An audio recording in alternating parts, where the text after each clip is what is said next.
Nahulog ay isang oil tanker sa pier ng Zamboanga City habang kinakalsuan pa lang ng tsuper. At dalawang lalaki sa Davao City patay matapos makipagrambulan ng dahil sa tsinelas. Narito ang unang balita sa probinsya.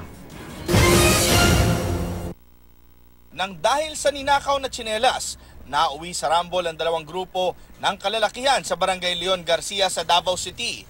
Napatay si Edwin Cagbay, ang umano'y nagmamay-ari ng ninakaw na tsinelas. Base sa investigasyon ng mga pulis, humingi ng saklolo sa barangay si Cagbay at inireklamo ang grupong tumangay ng kanyang tsinelas. Dahil dito, nagkainitan ng dalawang grupo at nagpambuno.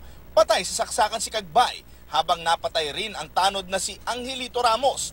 Critical naman ang isa pang tanod na si Noel Giltendes.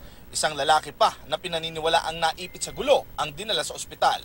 Patuloy naman ang investigasyon ng mga pulis sa insidente.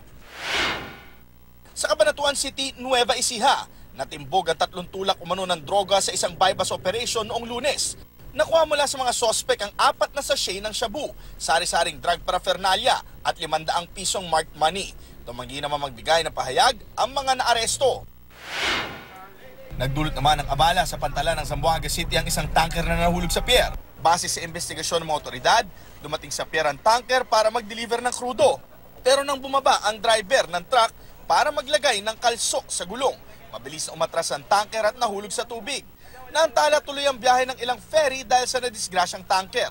Naglagay naman ng oil spill boom ang mga otoridad para hindi kumalat ang kargang krudo ng tanker. Para sa unang balita, Jay Sabale reporting.